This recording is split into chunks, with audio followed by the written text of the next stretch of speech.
Право на надоместок за оброк ќе имаат и студентите на постдипломски студии, редовно вработените студенти, како и тие што се регистрирани како индивидуални земјоделци, кои досега беа изоставени од оваа мерка, предвидуваат законските измени, што денеска поминаа во собрание.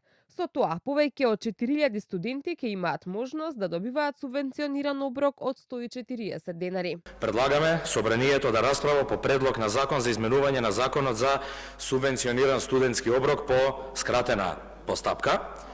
Предлог законот представува проширување кон тоа да студенти кои немале право да остваруваат субвенциониран студентски оброк, да истите сега тоа право го имаат. Со овие измени пред нас ние предлагаме субвенциониран студентски оброк да можат да добијат и постдипломците, да можат да добијат и студентите на интегрирани студии на државните и приватните универзитети низ државата, како и индивидуалните земјоделци и студентите кои се во работен однос до минимална плата. Председателот на Универзитетското студентско собрание науки Александар Николовски денеска ги повика пратениците да го изгласаат законот.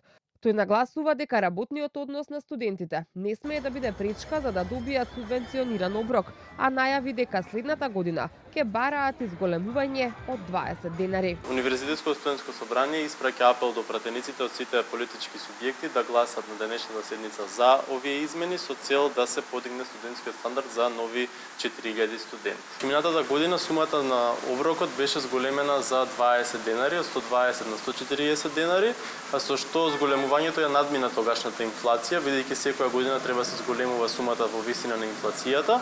За оваа година го зголемуваме опсегот, а за следната академска година ќе биде побарано изголемување на сумата за сите корисници. Од Министерството за образование и наука велат дека ги поддржуваат законските измени за зголемување на опсегот на мерката субвенциониран студентски оброк. За оваа мерка во буџетот имале предвидено 30 милиони евра, што е за 18% повеќе во однос на лани. Студентскиот оброк првпат беше воведен во 2022 година.